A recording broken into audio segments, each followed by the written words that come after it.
Olá! Hoje a gente vai analisar um componente que, assim, parece simples, mas é super importante na indústria. A hélice dispersora tipo Caulis. Vamos usar informações da Mabre Industrial, tá? Isso aí. São peças bem específicas de engenharia, né? Feitas para mistura, dispersão. É trabalho pesado, alta intensidade mesmo. E o foco aqui, o ponto central da nossa conversa, é como dimensionar isso do jeito certo. Porque tem um detalhe importante, né? Tem sim. Não é só pegar a maior hélice achando que vai ser a melhor. Isso pode dar muito errado. Com certeza. Pode queimar o motor, inclusive. É um erro que custa caro. Exato. Não tem muito atalho, né? O cálculo tem que ser preciso. É o X da questão, sabe? É a resistência hidrodinâmica enorme que essas hélices criam. Resistência hidrodinâmica. O que seria isso na prática? Imagina tentar mexer muito rápido, sei lá, um creme bem grosso, ou tipo carbopol para fazer álcool gel, ou então amaciante concentrado, tinta com muito dióxido de titânio. Ah, entendi. Coisas bem viscosas ou com muito sólido. Isso, a hélice encontra uma resistência enorme do fluido, né? Para girar ali dentro. E essa resistência toda, imagino que puxe muito do motor, certo? Exatamente, puxa muita corrente elétrica, o motor trabalha forçado, esquenta. É aí que o dimensionamento correto vira questão de sobrevivência para o equipamento. Entendi. Então, escolher errado não é só não ser eficiente, é correr risco de prejuízo mesmo, parada na produção. É isso. Basicamente, ou calcula direito, com folga, ou se prepara para dor de cabeça. E para o custo, claro. Não tem meio termo. Pois é, um cálculo mal feito, o motor superaquece, talvez até queime, e a produção para. Engenharia pura mostrando que tamanho não resolve sem cálculo, né? Justamente. Então, como é que a gente evita esse prejuízo e acerta nesse dimensionamento? O que diz o material da Bíblia? Olha, são alguns fatores-chave. Primeiro, claro, o motor. Ele precisa ter um fôlego extra, sabe? Uma margem de segurança. Isso, no mínimo 30% acima da corrente máxima que a hélice vai consumir na operação real. Trabalhar no limite aqui é pedir para dar problema. É regra de ouro mesmo para não ter surpresa. 30% de folga. Anotado. E tem a escolha do tipo de motor também. Se ele tem 2, 4, 6 ou 8 polos.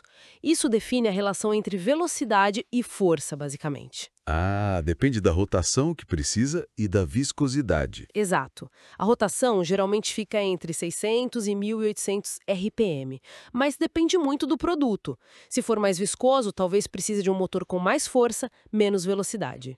E claro, né? Sistemas de proteção. Tipo um inversor de frequência? Isso. Inversor para controlar a velocidade, suavizar a partida e disjuntor térmico para proteger de sobreaquecimento.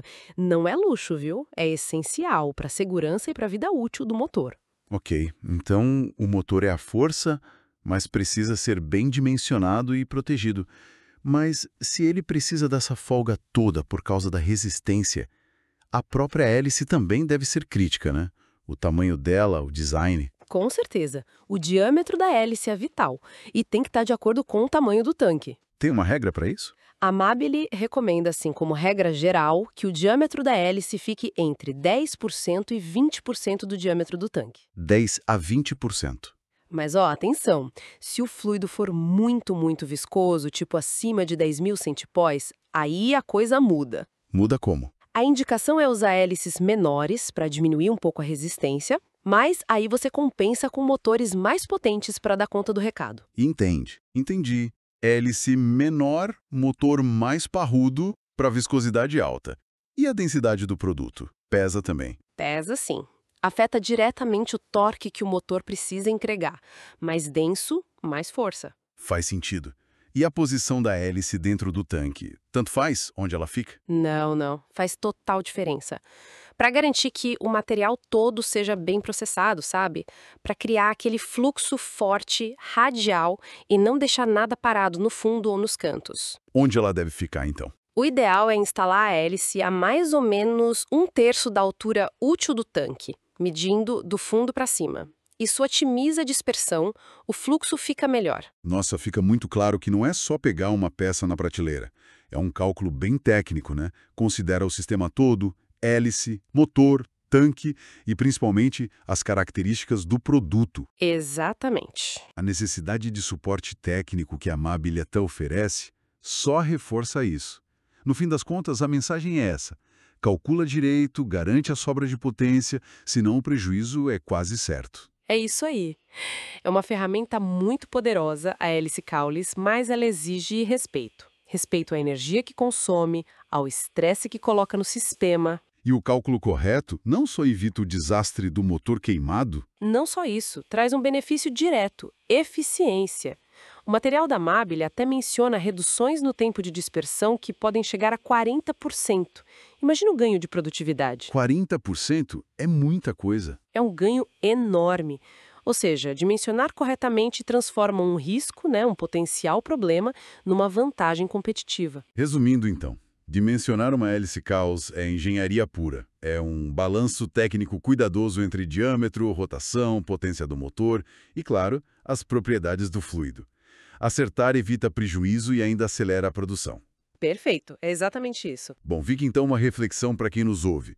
Pensando na energia, no estresse mecânico que uma coisa aparentemente simples como uma hélice girando causa, que outras interações entre componentes em sistemas industriais, talvez aquelas que a gente vê todo dia e acha banais, podem esconder complexidades parecidas?